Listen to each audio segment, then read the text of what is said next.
Disclaimer: this video contains flashing lights. A warning will pop up on screen before a flashing clip plays. Viewer discretion is advised.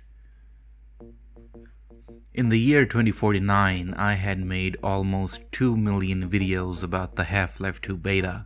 At that point, I had realized I couldn't milk it anymore. So, all my subscribers left and my channel died. I became heavily addicted to crack and lived on the streets. After covering Half-Life for so long, I had started to live a hobo life. One night I decided I will make my life better and escape from City 14. I grabbed my rusty crowbar and headed out to find a way. Just around the corner I found the Korean gang's hideout and decided to enter in. The Korean gang wasn't too friendly. Using my crack energy to bum rush them, I got shot down like a dog. I met a well-dressed man on a bench and I thought about stealing his briefcase. Unfortunately, it blew up in my face. These were dangerous times in City 14. Then I decided to help out a fellow hobo by bringing back his stolen vodka from behind Grigori's house. I found the thief chilling in this small box, so I promptly murdered him in cold blood. I gave back the vodka to the hobo and in return I received a gun. You got some heroin? After that, a man in a wooden box asked me to steal a TV, so I decided to do that and rob Father Grigori's house. Armed with a much bigger weapon, I was no match for Grigori, and once again I was shot down. I tried again and cheesed most of our gunfight, before once again I used my crackhead energy to take him down with my crowbar. Getting the TV back to the man in the box opened the gate in the alley, which led me to the happiest man in City 14. Woohoo! Woohoo! Yes! Then a lady told me a way to get out of the city, but it was being guarded by a bunch of very angry gang members. I looked around the place to find any resources that I can use in my crack endeavors. I broke and entered into a place where I murdered someone for no reason, I guess. But turns out I needed his gas can and give it to this homeless man for information I already knew. On to the next house. I murdered another armed house occupant, but then I got attacked by the police. After disposing them, I searched for the next house to break into, where surprisingly, its occupant didn't try to murder me. Now I was face to face with the gang members I mentioned before. It wasn't a tough battle, but as soon as I tried to take out their comrades, I got hit over the head, beaten up, and left for dead. They even took away my weapons. I met this nice young man who gave me free ammunition for any potential weapons I find, hands down the best character in the game. I checked this building and decided to go back out immediately. But what was I thinking? I can't let an otherworldly demon scare me. I charged in again, crowbar swinging, but turns out this entity was nice and just wanted me to steal a briefcase. And in return, I received a crossbow. Now we are gaming. The scrapyard don't have drugs if that's what you're looking for. In the scrapyard, I searched for resources but only found a can of paint that I sniffed for a while. I saw a building with the XCCR sign on it and decided to become their lab rat. The test wasn't that special though, I just had to run towards the light. I did get teleported to this alley and saw this bald man. I had a fear of bald people, so I ran away. Outside the terminal building, I noticed that the Hound Gang resided here, as advertised proudly outside. I talked to their leader, who asked me to kill the Korean gang's leader. I had a personal vendetta with the Korean gang, as they shot me dead in the beginning. I was gonna do this. Along my journey, I saw a sign for the brick stealers, which was interesting. Then I met a man whose brick had been stolen. I instantly knew it was the gun shop owner, but I thought I'd check with the brick stealers first. With these brick-stealing degenerates dead, I went back to the brick man, who in turn gave me his grenades. The Korean gang lived right next to the Hound Gang. I infiltrated their base and shot their leader in the face. The deed was done and my revenge had taken place.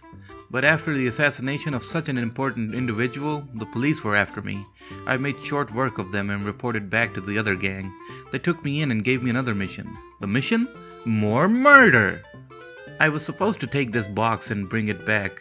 In return, I got a more square-looking box that I gave to the man in the shed, who in turn gave me a fully working car that I crashed immediately. You see, we are supposed to go to the forest to meet up with the gang leader, and this place looks like a city with buildings and not a forest, so you can kind of understand the difficult circumstance I'm in right now. So I did find a new car, but it was being guarded by a bunch of homeless people, and you know how I love to beat up homeless people. I took the car to the forest and met up with my new gang mates. Then there ensued a fight between us and some people in this warehouse dock or something. After finishing it all up, we finally get the ending. So close to the boat, though.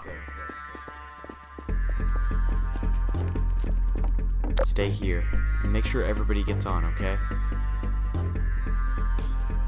Shit! Thanks, man. Yeah, thanks. Yeah.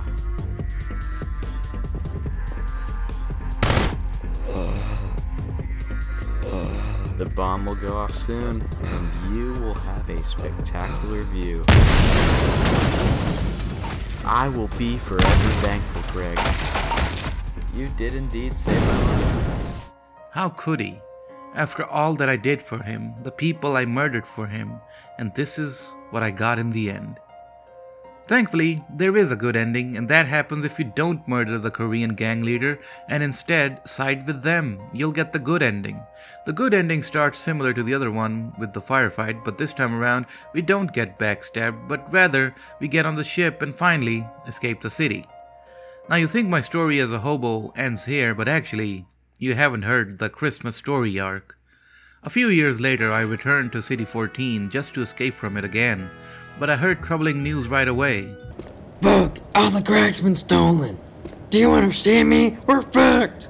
Christmas is ruined, man!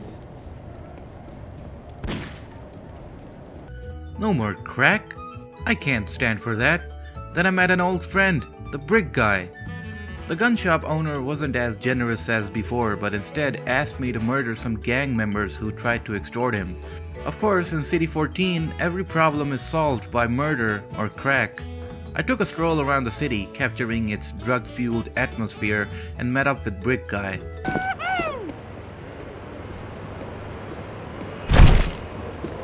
Oops. Turns out a new gang called the Bulldogs stole all the crack, and we have to get it back for everyone, obviously. But there was a problem. I couldn't do anything without any weapons. Man, it's like, man, you know how it is, man. What is up, ladies and gentlemen? Who's ready to snort some crack? I headed to the scrapyard, and in a new section I found a man who of course wanted me to murder someone with a Molotov. I was gonna do a two birds with one stone kind of thing. I murdered the guy this man hates and also get some weapons. I went to Hobo Town, got the supplies, and got rid of some unneeded attention. Then I torched the house on fire. What the man failed to tell me was that the house, along with the gasoline and propane, was also filled with hallucinogens. But he did give me $100, so I guess it all works out in the end. Hey man, can you bring me that over there? Thanks.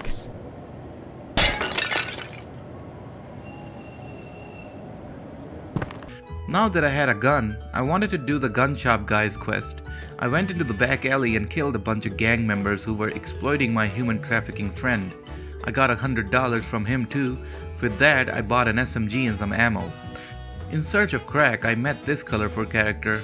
He said I can either give him $500 or do him a favor. The favor, thankfully, wasn't to murder someone, but rather to deliver crack to a guy in another alley. Of course, all the crackheads in a 5-mile radius could sniff the crack I hid in my pocket, so I had to fight. I delivered the package and went back to the dealer to get a bit of crack, and well...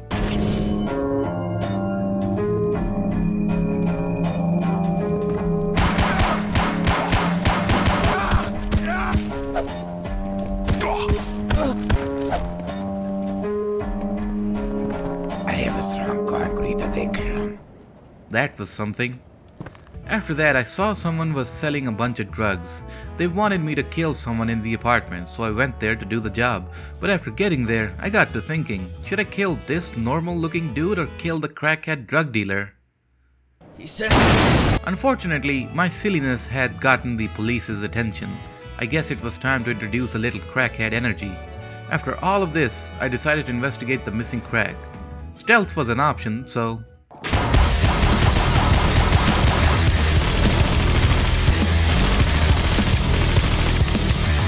Then I met the most British sounding Asian looking person in the world. Oi lad, what the fuck you doing here? You've interrupted my fucking tea time, bruv. Oh, you wanna know about fucking crack, bruv? He told me the crack was in the fucking warehouse, bruv. Talking to Brick Guy, he tells us that we need a key to open the warehouse. The key is in this little building, so of course...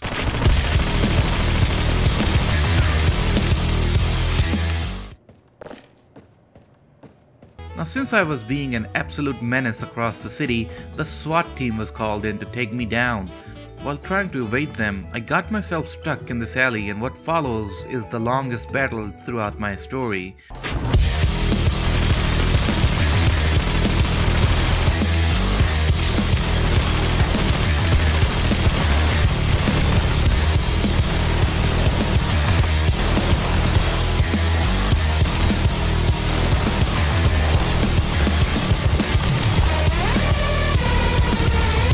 I managed to run to the scrapyard to get myself some room to maneuver, but I had barely any health, so after scraping for some health, I finally had enough to take on the SWAT.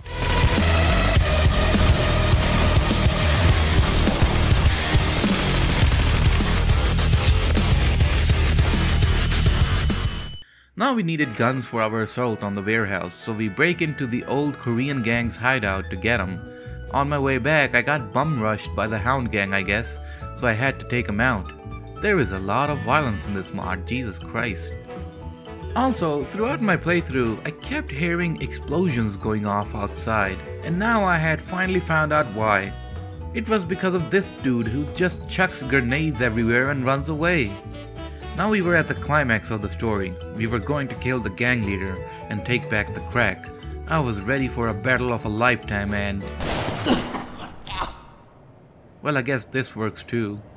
And that is where my story of being a hobo ends. I had gotten the crack, and life was good.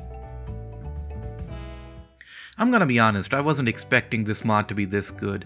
When I saw the title on ModDB, I was expecting this to be just another shitpost mod with a bunch of nonsense. Well, it is a shitpost mod with a bunch of nonsense, but the point I'm trying to make is that this is very high quality stuff. The production value of this mod might be rough, but it has heart, it has scope. I especially love the way you can do these little side quests in both editions of Hobo Life. I tried to do all of them in the first one and did quite a few of them in the Christmas one too. Equation Studios did a fantastic job with both of these mods. Sure, it doesn't have the eye candy map design or the fancy schmancy features of other high quality mods, but the overall package proves it's not needed here.